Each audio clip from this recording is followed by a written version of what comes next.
Bonjour à tous les amis et bienvenue pour cette nouvelle revue de presse. On ne perd pas de temps et on s'intéresse à l'actualité en France avec le Paris Saint-Germain qui devra attendre pour faire la fête, comme le titre l'équipe sur sa une. Tenu en échec par des courageux havrais, le PSG n'a pas pu faire mieux que concéder le point du match nul 3 partout et n'est donc toujours pas officiellement champion pour la 12e fois de son histoire. Pour le Parisien, le PSG avait la tête ailleurs et pensait surtout à sa demi-finale allée de Ligue des Champions face au Borussia Dortmund mercredi soir. Une bonne nouvelle est malgré tout à retenir dans cette soirée et elle concerne Warren Zaïre-Emery.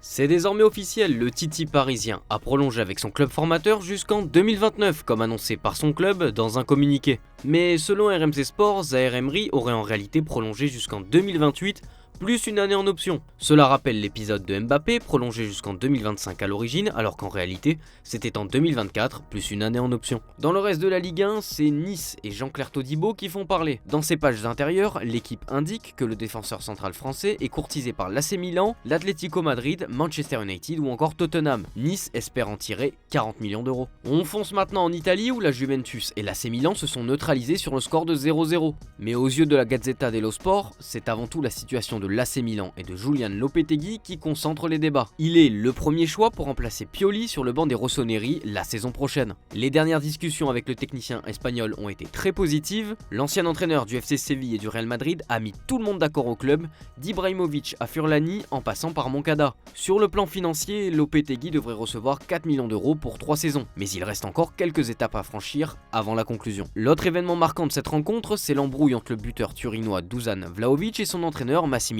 Allegri. Remplacé par Milic à la 62e minute, Vlahovic n'a pas salué le technicien italien à sa sortie. Allegri a souhaité minimiser la situation et a déclaré qu'il ne s'était rien passé. Pour le Corriere dello Sport, ce résultat nul fait surtout les affaires de Bologne et de Thiago Motta qui entrevoient la 3e place. En cas de victoire face à l'Udinese, Bologne serait de nouveau européen et rattrapera la Juventus au classement avec 65 points. Direction nos voisins anglais qui ont eux aussi, comme l'Italie, des tensions entre entraîneurs et joueurs.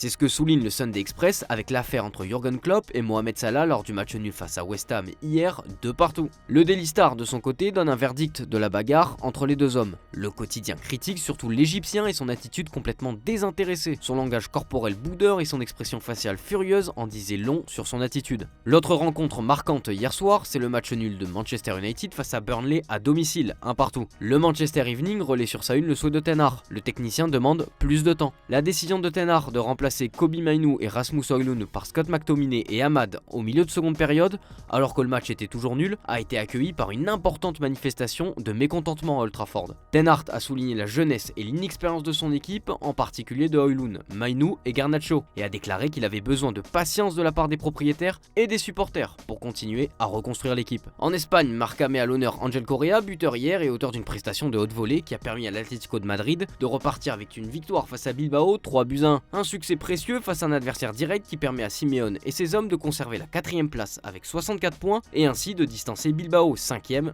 de 6 points. De son côté, Sport nous rapporte une information concernant un intérêt du PSG pour Lamine Yamal. Mais l'agent du joueur, Jorge Mendes, a été clair, son protégé n'est pas à vendre, même contre 200 millions d'euros. Le PSG est prévenu. L'autre épine dans le pied du Barça, c'est Khvicha Kvaratskhelia. Alors que son nom est souvent cité du côté de la Catalogne, Sport nous apprend que le Barça se méfie de lui. En effet, le club blaugrana considère cet intérêt comme une manipulation et une tactique pour le Géorgien de renégocier un bon salaire, d'autant qu'il a déjà clamé son amour pour le Real Madrid. Mais l'affaire qui secoue l'Espagne, c'est celle des soupçons d'ingérence politique de la fédération espagnole selon la FIFA et l'UEFA. Les deux instances estiment que Rodríguez Uribes, président du Conseil supérieur des sports d'Espagne, a trahi leur accord ces derniers mois et les sanctions se rapprochent grandement selon Marca. La fédération espagnole risque d'être exclue du prochain Euro et pourrait même se voir retirer l'organisation de la Coupe du Monde 2030. On termine notre tour de presse en Allemagne avec une situation très chaude pour Thomas Tuchel. Sur sa une, Bild relaie le clash entre Thomas Tuchel et Uli Hoeneß. Pour vous donner un peu de contexte, le président d'honneur avait accusé l'entraîneur Thomas Tuchel de ne pas avoir de talent pour développer les jeunes joueurs. Il n'en fallait pas plus pour que le technicien allemand réponde sèchement à ces allégations. C'est tellement loin de la réalité, je ne sais même pas comment y répondre. Tuchel s'est dit blessé dans son honneur d'entraîneur. Une joute verbale qui a complètement éclipsé la victoire du Bayern 3-1 contre Francfort. Bild a aussi souhaité mettre en avant la nouvelle performance du Bayer Leverkusen. Le quotidien allemand rapporte que Xabi Alonso ne peut tout simplement pas perdre. Alors que ce match avait tout des allures de défaite puisque le Bayern était mené 2-0, les hommes de Xabi Alonso ont, comme très souvent cette saison, trouvé les ressources pour égaliser à la 97e minute et conserver leur série d'invincibilité de 46 matchs sans défaite,